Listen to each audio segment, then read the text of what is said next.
Good morning. Happy Friday. I'm going to give it just a couple moments for those who want to join.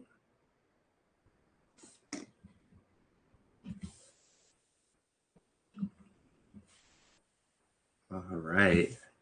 Happy 2026. Welcome to the first episode of the year of Cater Caffeine.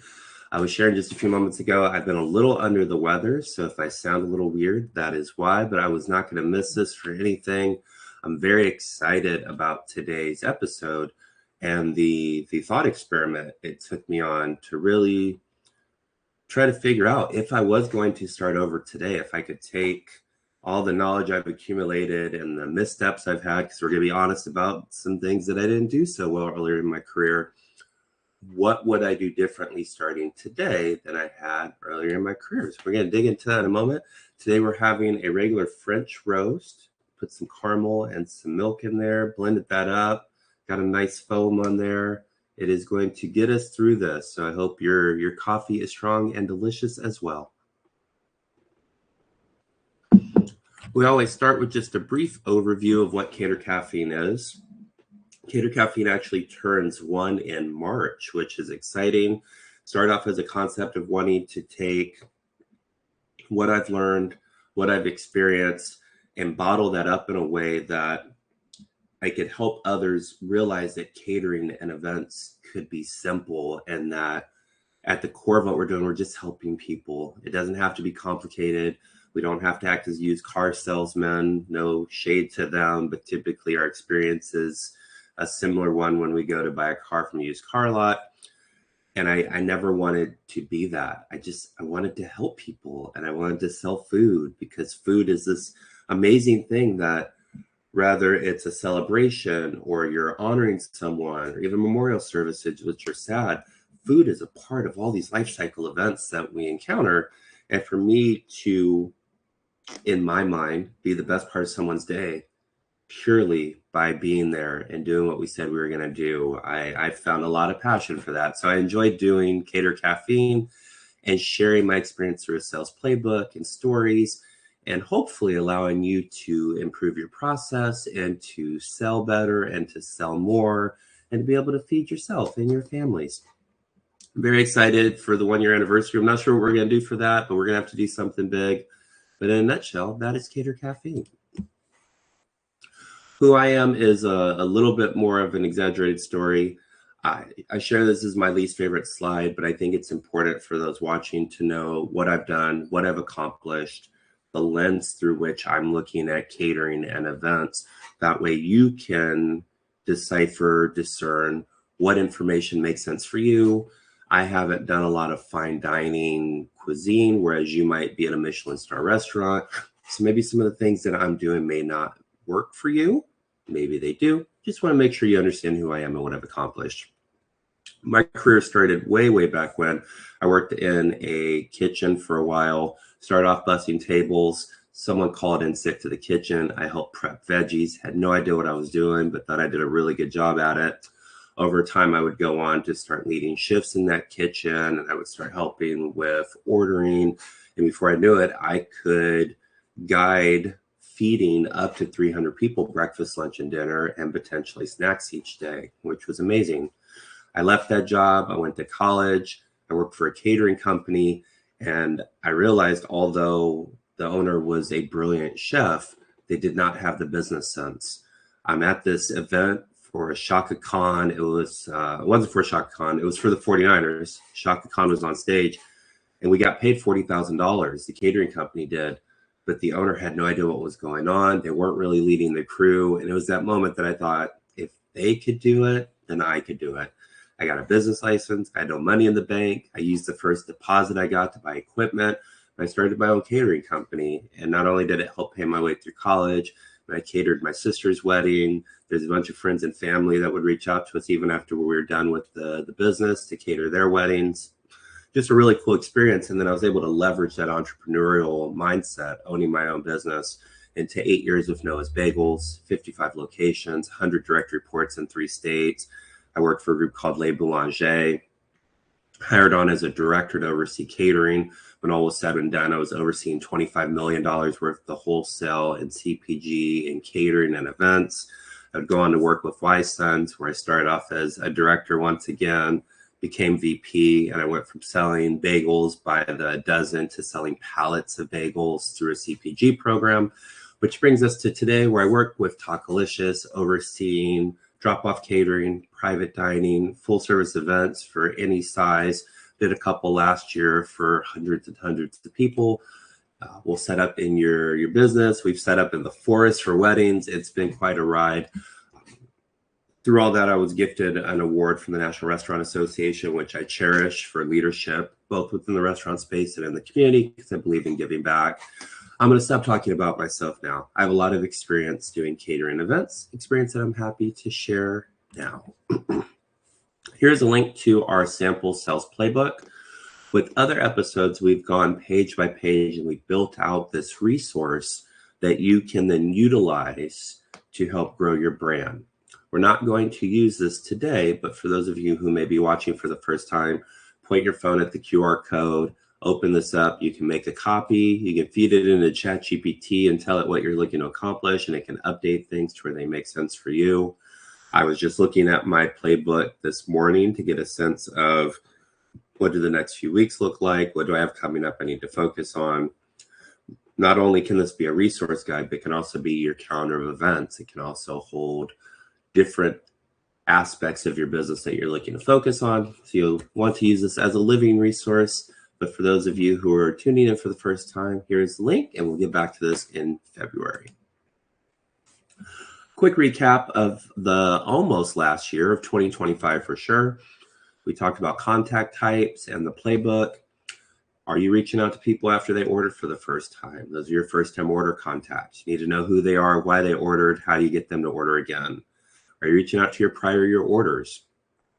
If someone ordered $5,000 last year, and you're doing $50,000 a week, that $5,000 is a percentage of your sales that you need to get back. At the very least, you need to reach out. Can I help again? If you're not doing it, do you know anybody else who's ordering catering? You want to make sure that you're recouping the sales that you had, because there's an expectation in our industry that if you had 50,000 last year, you're not going to have less than 50,000 this year. So you can't ignore these large orders that happen. It's a bunch of different contact types in there. Are you keeping up with them? Are you making the right calls? Do you understand your ideal customer profile? If I could snap my fingers right now and put 100 people in front of you that could potentially spend money with your brand, that are the right customer to do so, what would they look like? What do they sound like? How much do they have in terms of finances? What is their job title? There are things that you should understand overall about your customers. Not everybody you work with will fit in this mold. There's some people we work with that they're not necessarily our target customer, but they'll still order with us. But who are the people in that bell curve, the 80% that make up the bulk of your business? What is that ideal customer profile? And as you're reaching out to people, are you keeping that in mind? There are, and virtually, depending on your geography, an unlimited amount of people for you to reach out to, but you have a finite amount of time. So you need to make sure that you're whittling down that contact list with the ideal customer profile. Make sure you have dedicated time to selling. We'll talk about this in a moment in terms of owning your calendar, so I'm not going to dig into that. Are you doing competitive research? Are you doing secret shops of brands around yours? If you're calling people to try to sell them catering and you keep hearing the same business brought up over and over again in terms of, oh, we work with this place, we're happy, order food from that place. See what their package is like, get a sense of their delivery fee, understand their pricing structure. Maybe you're 15% cheaper. That's a great thing to be able to lead in with. Maybe their delivery team doesn't set up, but your team will, which is less pressure on an admin or someone running an event. You need to understand where your brand comes out ahead of others. Not that you can talk bad about other brands, because spoiler alert, someone that you're competing with today, you might join their team tomorrow. So you need to be mindful of what you say, but you do need to be able to speak intelligently. Do you have a sales process for those first-time ordering customers? Do you know how to manage slower times? You're going to have peaks where you're so busy you can't see straight. And you're going to have stretches like January where it's not extremely busy and you want to get more out of it. Who are you reaching out to? How do you approach that? There's definitely ways to go about that. We had an episode on that. Then we talked about Q4 plan. There's an episode of leadership, and I keep forgetting that I put together a whole episode I didn't get to do because of life happening. So maybe we'll do that in February. Then we talked about planning for 2026, and we talked about using a scorecard, having a virtual representation of what you're doing, how you're doing it. If you have a boss that is looking at how many contacts you make and your sales year over year and how many prior year order contacts you're winning back, you can put that all into charts so that you can send a very nice visual on Friday. Here's where I'm at. Here's what I'm doing. Here's what I'm going to accomplish next week. You'll hear me talk about it in a moment, but one of the things I wish I had done differently earlier in my career is to use a scorecard. So with that, we dive right into today's topic of what are the things I would do differently if I were starting my career today that I can reflect on and that maybe weren't as strong as I thought, or I just didn't have the understanding I have today. I cherish my career, and I want to say there's not much I changed about it because it's gotten me to where I am today. But there are some things that I would do differently. So let's dig into it. The first note that I have for you, and I think this is very important. I don't think I realized early in my career that not only was I building the brand, which was Dees Catering, Effortless Catering, Noah's Bagels, whatever patch I was wearing on my shoulder, I was also building my brand and my reputation and how potential customers, actual customers were viewing me and what I did. Part of that was I didn't have a lot of sales training starting out, and I figured it out just by talking to people and communicating. But I did have a stretch where I tried to be that slick salesperson and that I can sell anything. And it didn't work for me. It didn't work for my personality. And it alienated a couple of potential customers, a couple of really nice customers that I wish I could go back and just have a conversation, to just talk to them like they were people and not look at them just as though they were a prospect. I realize now, looking back, that I have had customers who have followed me to every single job I've had. They started with me at Noah's Bagels. When I moved to Le Boulanger, they jumped over. A couple of those were standing orders, which made my sales jump into week 3 pretty significantly, which was good because I told them I was going to do a bunch of stuff with their department, and for me to lock in a few $1,000s a week right away, and for that to be a percentage increase, and to go from negative year-over-year growth to showing positive weeks right away, it went a long way. I had one of the people that worked there. I came in with this whole plan and enthusiasm and things I wanted to do, and she looked me right in my eye and went, "None of this is going to work. We've tried this before. It's not going to work." And she was well-meaning. She had been burned by her previous boss. I get it now. But I asked her for just a month. Let's see if it works. If not, and I remember her coming to me a couple weeks in. "I'm really sorry. I didn't know. What can I do to be helpful?" The results will speak for themselves. So I wish I would have understood that people will follow you, because not only did they follow me to Lebu, they followed me to Wise Sons. I work with them now at Talkalicious. So you're not just selling for today. You could be selling someone who will work with you for a decade, which is incredible to think about, but it happens. I promise you it does. Make sure you're not just selling. One of the things that is counterintuitive is I will tell customers no more often than not. If we're not the best fit, sometimes another concept might be better for them, and I will refer them to someone I know so that at least I know they'll be taken care of. And in doing so, when they need another event, maybe that we're more aligned with, they will reach out to us. So sometimes by saying no or just being honest, I think sometimes we try to bend a little bit to accommodate people. And if you're trying to do something you know your brand is not capable of, you're going to mess up. I imagine for every special note I put on an order, there's a 5% increase in the likelihood something will go wrong. So if I have an event and there are 20 special notes, I know something's going to go wrong. We're probably going to do a refund. Was it worth doing it in the first place? Sometimes you need to do it to get an event, but with those, maybe you handhold them, or you see that event through from start to finish, be on site, make sure notes are seen. But on the whole, sometimes I find that saying no can be beneficial, because once again, I'm not just thinking about today, which I did in the past. I'm thinking about the next decade and what this customer could mean for me. So build your brand, not just sales. The last note I'll say on this is, as someone who aspired to be a speaker early in their career, I realize now that doing one event turns into another event, and that event turns into a larger event. And I did these little workshops that Easy Cater had in the community just for 60, 70 people. But that turned into me speaking at a conference with 500 people. So sometimes these smaller things that don't seem as important, they can turn into bigger things. You only have so much time. You can't handhold every customer, but you need to be discerning. If you have a customer from JP Morgan that's ordering with you, maybe you hyper focus on that, because JP Morgan has their conference every single year and you want a piece of that business. So make sure that you're building for the long term, that you're hyper focused on what could be and not just to sell today. Check questions real quick. Perfect. Sorry for the throat thing. If I could go back, I would absolutely lock in my mindset.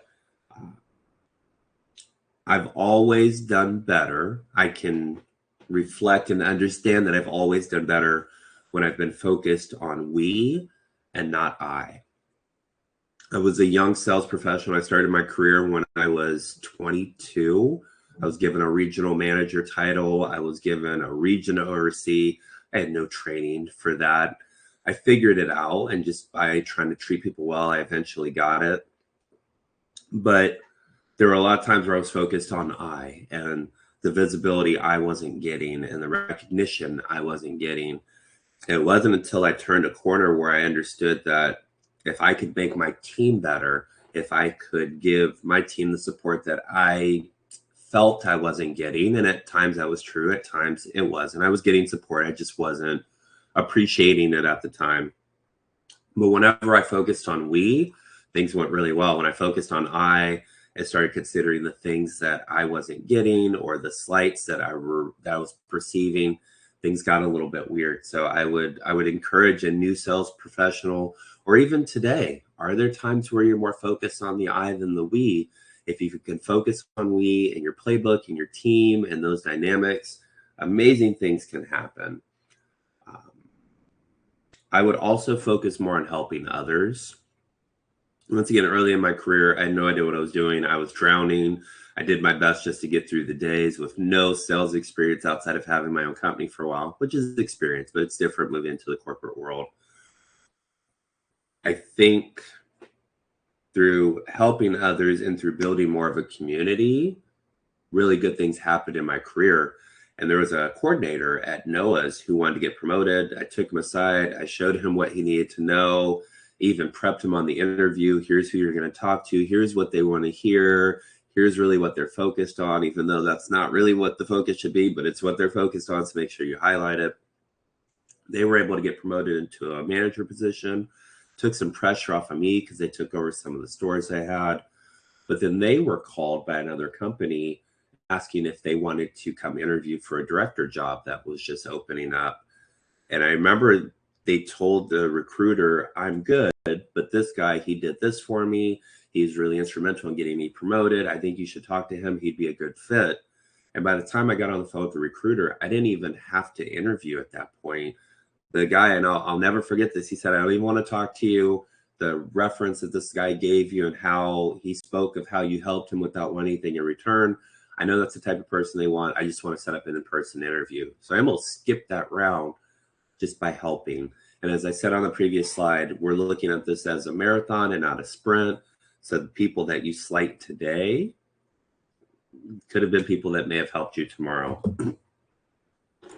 One of the things that I realize now is that I wasn't the best at treating people well. And I'll talk about this a little bit more in depth. And mostly supervisors I had. I know now that if I could go back, I would give them the support and the kindness that I want as a director, that I want as a VP of sales. And there were times where I was definitely making people's lives harder than they need to be. I still think some of those people maybe didn't have the skills to have the roles they had. But I also understand there's a lot of politics as you grow in an organization. And sometimes the answer you're getting from a supervisor or someone managing you is coming from someone else and their hands are tied. There's a lot of times my hands are tied. So I think if I could go back, part of my mindset shift would be to not be as judgmental of those above me and to really hyper focus on doing what I did well so that I was the least of their concerns. That's what I want to be, the least of people's concerns.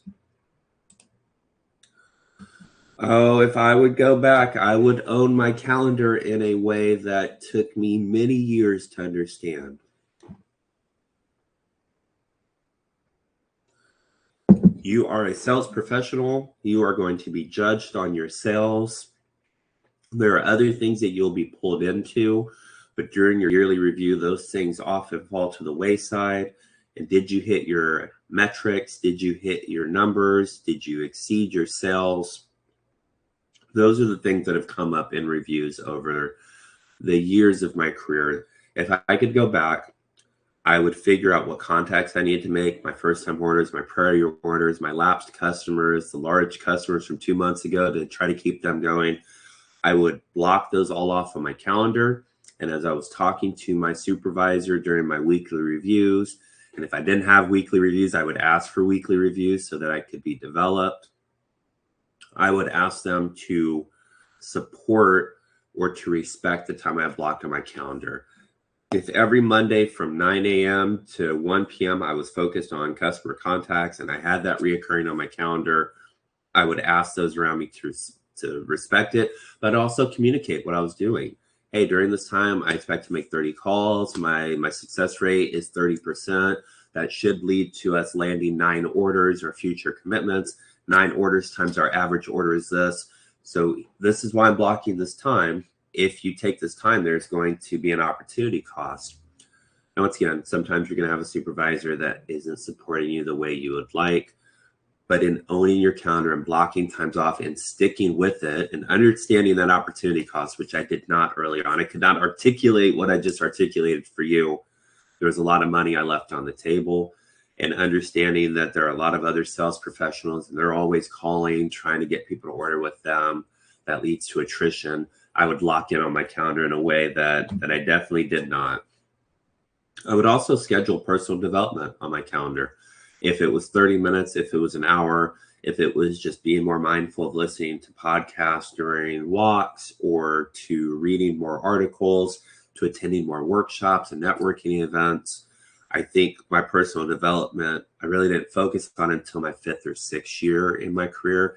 And if I could go back, I absolutely would spend more time to improve myself, because not only is that good for the brand I'm working with, but it's also good for my team. That if I can keep empowering myself, then I'll have more answers for my team when they come my way. And a silly thing, but I would take more lunches. As I look back, I remember pushing and pushing and pushing myself sometimes to the breaking point to get things done. And I doubt anybody at this point really remembers, oh my gosh, Jerome used to work 7 days per week. He really was on it. Granted, your effort can lead to promotions. I'm not saying slack off, but I am saying that if you wear yourself down, you're going to be less effective. And I definitely went through a stretch in my career early where I was overwhelmed and I became sluggish with what I was doing. I was less disciplined. So you need to make sure you're protecting yourself and your mental health so that you can be the best sales professional you can be. One of the things that I would absolutely be mindful of if I could start over would be selecting my boss.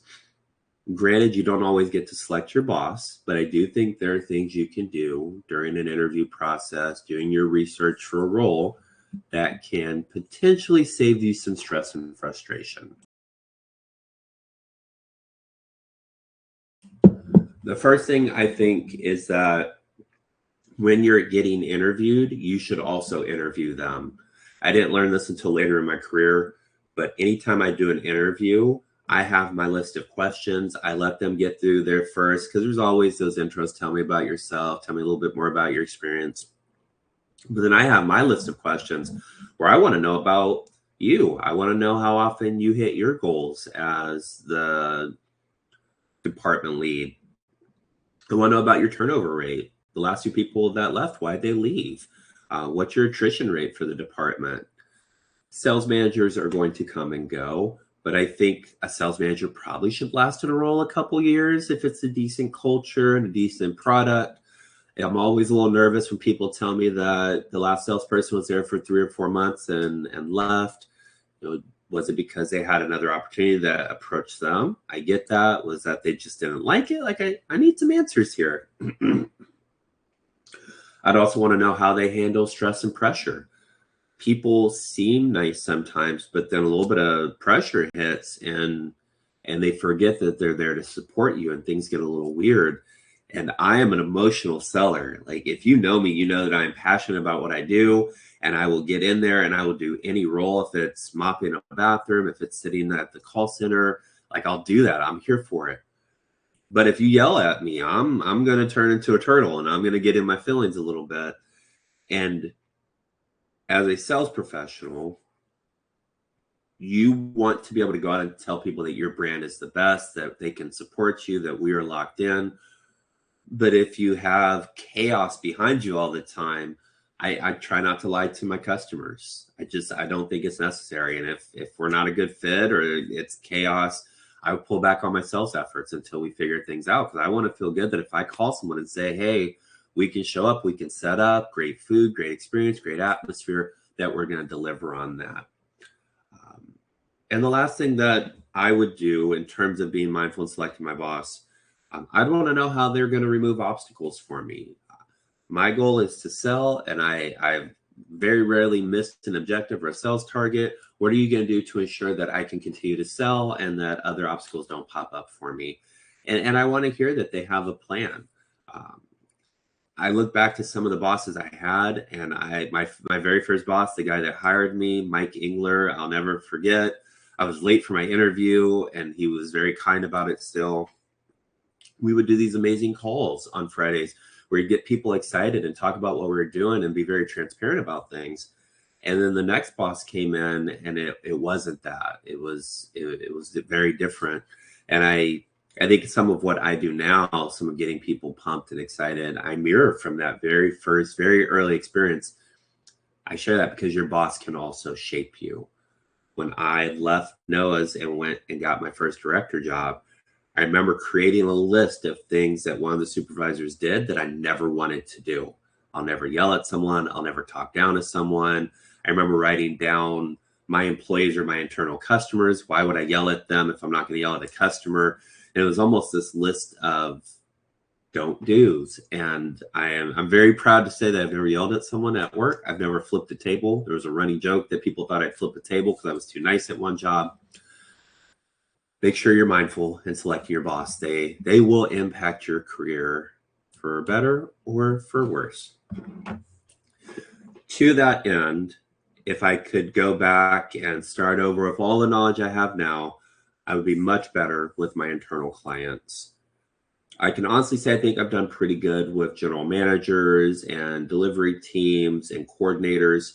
Where I didn't do my best work was with those above me or directly above me. There were times where I was combative. Silly thing. We had online ordering, and there was this turkey sandwich box lunch that they would not add to the online ordering. And every single week, every single call, I would ask the same question on the, hey, can I get this added, please? People are asking about it. And it got to a point where it became this contentious thing where my boss got mad at me. Why do you keep asking about that? I'm like, why don't you just do it? Like, it's a resource we need to sell. We're here to sell. I found out at my next job that it was a very easy thing to do because I, in that director role, got full access to the back end and I was able to create an item in 5 minutes. But did I need to keep poking the bear? Did I need to prove that I was right? Did I need to do that to someone who I look back, they're trying their best to get through their day as well, with a lot of politicking behind them. I didn't do the best with the internal clients that I had.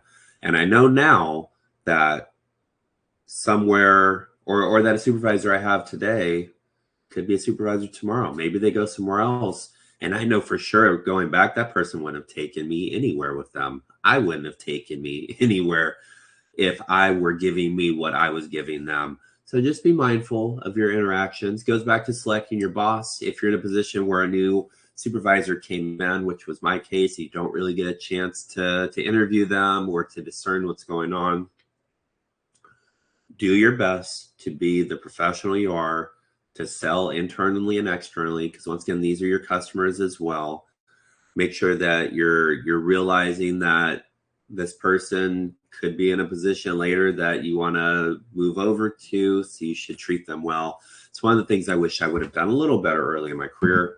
I will say once again that I was young in my career, but I don't think that's an excuse to not be kind to those who were supporting you.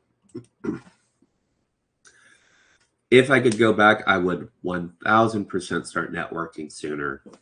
I shared earlier in passing that being a customer of Easy Cater led to me being on a panel. And on that panel, I sat with another professional. A year later, I applied to speak at a conference. And I get on the call and I'm talking with the person running the conference. And they go, "Oh, I think this person knows you." "Oh, yeah, I sat on a panel with them. I had a lot of fun with them. Hopefully they remember me." They went to this person and the person goes, "Yeah, have them on the panel. They were great. They're very articulate. They were very nice to everybody around them." I was able to fly to New Orleans and have that paid for and have my room paid for and to be able to speak on a panel, which was amazing. The largest conference that I'd spoken at that point. I was so nervous.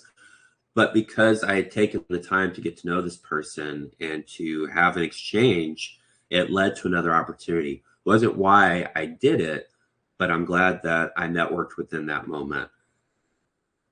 Networking isn't always going to an event and talking to strangers. You can network within your organization. You can network with your direct supervisor. "Hey, can we go grab a cup of coffee? I'd love to hear a little bit about how you got to where you're at. I have aspirations beyond my current position. Not that I'm looking to take your job, ha, ha, ha." But more times than not, they'll do that. It's okay to grab coffee or try to talk to other people in the organization, especially if there's an open door policy. I wish I would have approached more VPs when I was at Noah's Bagels. There were people that I feel, I'll use my feeling words, got promoted because they were visible and they're really good at that networking. So make sure you're taking the time to communicate who you are, what you do, to support others, to network internally, to network externally. Some of the events that we did, I wish I would have gone to oversee, because you get access to some of these events where there's mayors and other politicians, sometimes celebrities. I have pictures of me with Olympic gold medalists because later in my career, I realized, hey, I should go networking more. Some of the events are pretty cool.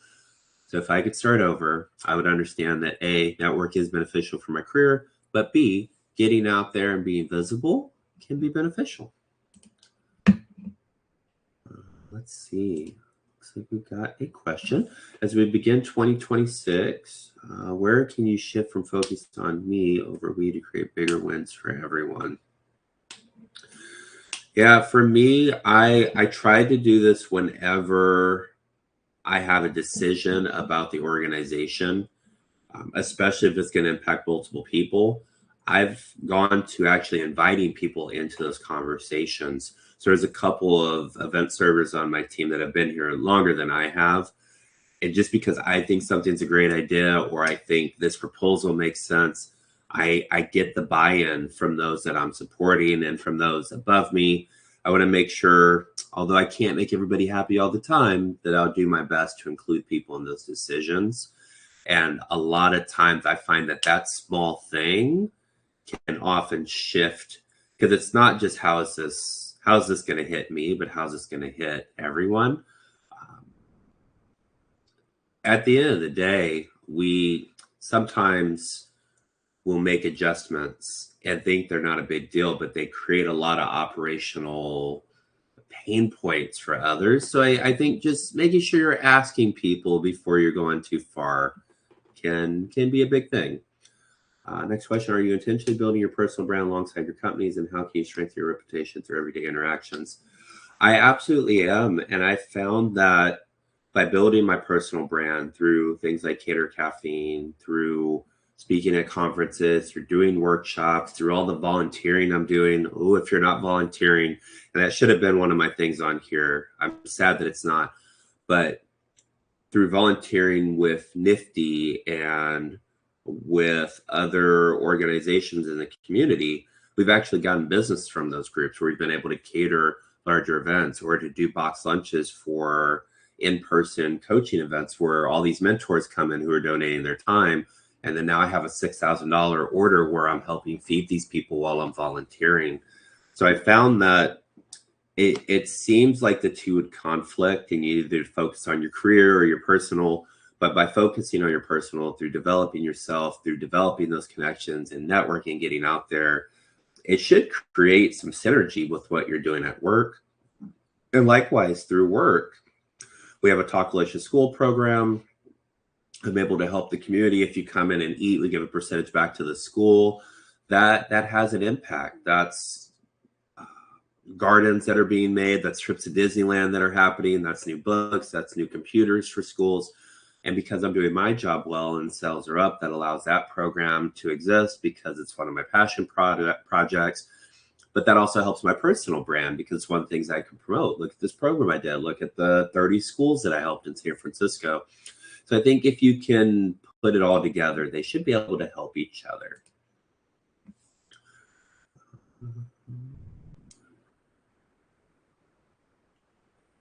Yeah, this is a great question. As you look through your ideal customer profile, if I have a target customer who's asking us to bend a little bit, I will bend a little bit more than if we have someone who's going to maybe be a one-time customer or who isn't necessarily that ideal customer profile, who isn't going to be reoccurring. I treat every customer the same just because this person may have a one-time event, but they may know someone else who has a one-time event, or it may be a bar mitzvah and someone else is there and wants us to do their bar mitzvah. So you have to be mindful. But I think the biggest thing that's come up is I've had customers when I did a lot more breakfast catering who'd want to order, juices. And I tell them flat out, you're better off going and getting juice from Costco or grabbing something else, because our price point for what you're going to get versus what you do here. And although I'm sure that wouldn't have made my supervisors happy because that's 20% of the sale that disappears, that customer became a monthly customer. So now we went from pushing something that I don't think was a great product, honestly, and I think was overpriced for what it was, to the customer utilizing us for the good part of our program and sticking with us. And that was one of the customers that followed me to another job because they knew if I told them something, there was integrity behind it. I think being empathetic and just being a real person and trying to put yourself into other people's positions, sometimes saying no is best. And if we're overextending ourselves or we're trying to do things that we can't do, it very rarely has put me in a good position where I wasn't doing a refund or a discount or apologizing. And I'd rather do something very, very well and put a bubble around that and protect it than to try to be a bunch of things we're not. Here at Talkalicious, I have not changed our catering menu in 2 years. Are there things I'd like to add to it? Yep. Are we really, really good at what we do? And do I know that anybody on my team, all the 20 event servers I have, can go in and pack something and deliver it, and it's going to look the same and it's going to be consistent? Absolutely. All right. Do you truly own your calendar? Is it running you? This is a great question. And I was looking at this yesterday. Not only do I feel really good about my calendar right now and color coordinating things and blocking things off for sales calls, but also I realized that people reaching out to me threw things off a little bit. There are times where people want to ask very simple questions, and I don't want to take that away from you. You should have the right to get on the phone with a sales professional and to talk through an event. But also what I was finding is some of these questions were questions that were already asked, or that they weren't necessarily the most important questions. What I've done is I've created, because Google Calendars now offers the option, I think they've had it for a while, where you can create meeting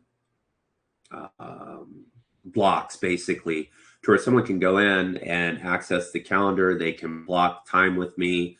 I do not do calls on Tuesdays because I'm traveling and often at events.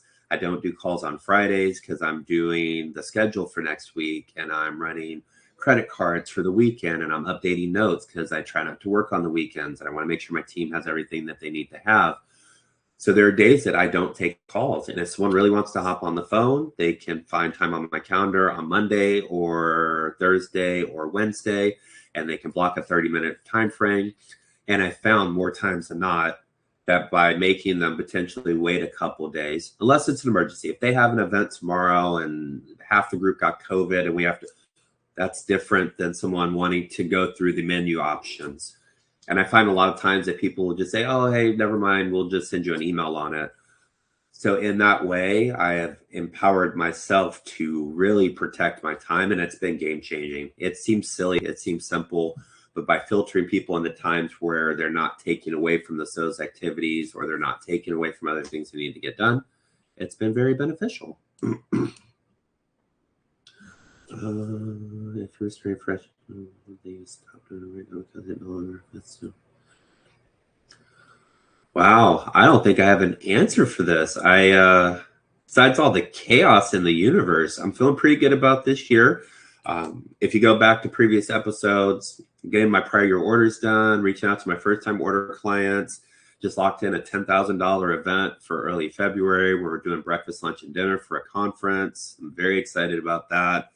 I think because the things that I shared during these aren't just things that I'm Googling and putting out there and trying to look. These are all things that I live and breathe every day, which is why I love these sessions.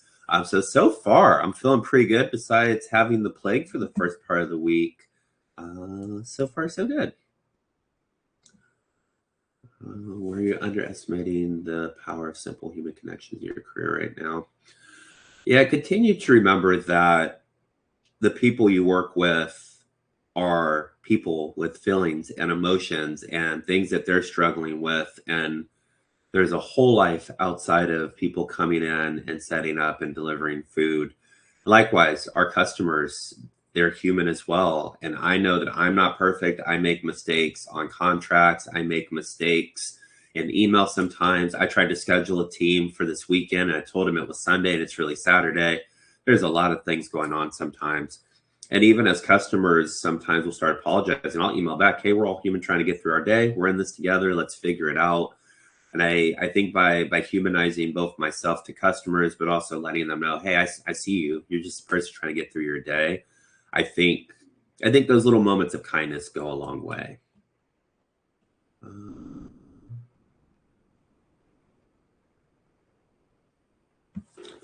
Yeah, I think for me, the biggest thing in 2025 was really networking at some of the conferences I attended, especially the ProStar conference where I was able to talk to over 1,200 students and the energy was high. But there were all these programs from across the United States that I was able to connect with and potentially have opened doors to not only doing catering business with them, but doing more professional speaking and supporting their teams. And I think just slowing down. I feel like we're always thinking ahead and what do we have to do tomorrow? What do we have to do next week? Just be in the moment. Most important customer is the one in front of you. If that's your internal customer, your external customer, and just take the time to get through what we're doing. Stop always looking ahead. There were networking events and times where I definitely I'm guilty of looking at what was next and not focusing on the opportunities in front of me. So just, I would say, slow down. Quickly, because I realize we're running out of time here, I would focus on what I can control. There were so many times that I was frustrated by, once again, what I thought I wasn't getting, or the box lunch not being on the online ordering. But what I could control is how I treated people. What I could control was controlling my calendar. What I could control was how many people I reached out to and how many sales contacts I was making. Because there was a point where felt like the golden age of catering, where if I called 10 customers, 4 people would place an order. And that's amazing. And if I called another 10 people, it's another 4 orders. And if I call another 10 people, it's another 4 orders. And not only was that security for me because I was hitting my numbers, but it was also hours for my team, and it was resources for stores and bonuses for GMs. And the work that I do, the work that we all do, ripples out in ways that sometimes we forget about. We're not just selling a catering order today. We're providing resources for the team behind us. And I think I wish I could go back and control more of what, or focus on the things I could control and do more of those. I think it would have saved me a lot of frustration and stress that, you know, maybe I'd still have my hair. Who knows? And then the last note here, I would definitely have started using a scorecard earlier. I think it was maybe 4 years into my career before I started sending out a weekly review or a weekly recap. And the weekly review on Monday, here's what we're looking to do. Here's the large orders coming up. I shared this with my stores. Here are things that you need to be mindful of. You have a $3,000 order. Do you have staffing? These are all things I would call out so there would be no confusion or I wasn't told. And then on Fridays, I would do a recap. Here's where we landed for the week. Here's some code greens that we got, which are the positive notes. Here's some code reds that we need to work on. These customers called out Eric, our driver, for doing a really great job. I would put this on this really nice, colorful sales recap that I would send out to the stores so that things were transparent. And I wanted to answer questions before they were asked of me. And to take that a step further, every year I've had a sales plan that I've written down and shared with people. We've hit our targets because everybody's rowing the same way.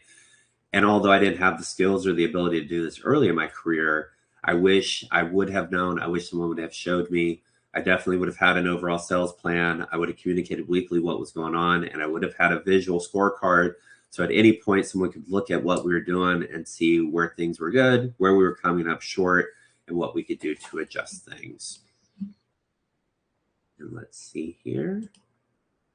As you look ahead, what's one intentional change you make in how you show up over your time? Yeah, I think for me, it's a continuation of just remembering that we're all trying to get through our day the best we can and that we're human beings. And some people are a little more difficult than others. Some people are a little more demanding than others. Creating those boundaries. I have a customer now who I'm working with, the $10,000 event. We send 2 servers by default no matter what. Servers need to take breaks. We need someone there to help with the equipment. It's a lot of equipment we move around. And every single time they email me, hey, maybe we could just do 1 server on this event. And I have to stand firm, because a big part of how I approach my job is I try not to put someone in a position I wouldn't want to be in. And there is no way in hell I would want to be the person loading all this equipment, loading all the food, having to prepare all the different items. It's not a one-person job. But as someone looks at a contract, I could see where they're looking at the fee, what it is, and maybe it's too much. But I think being able to stand behind your programming, your service, and what you do is being able to stand behind it. So I've explained to her a few different ways why it is what it is, why it's not going to change, why it has to be what it is. Remembering that sometimes clients are coming to you because of your reputation, because of the branding that you've done, because of who you are, and maintaining that, staying true to that, is very important. With that, my friends, we are through the first episode of Cater Caffeine of 2026. I hope there's something in here that you'll be able to use as you're looking at what you can start doing differently today. Because spoiler alert, you can start being the person you want to be, the person you think you are today, simply by making a choice. You can decide to treat people better. You can decide to own your calendar. You can decide to treat internal clients better. And I promise you, these little changes, they will be noticeable to those around you. And whether it's today or in the future, it will have a positive impact on your life and your career. Until February, treat people well. Unlike me, early in my career, go sell some food. Have an amazing January, and I look forward to connecting with you in February.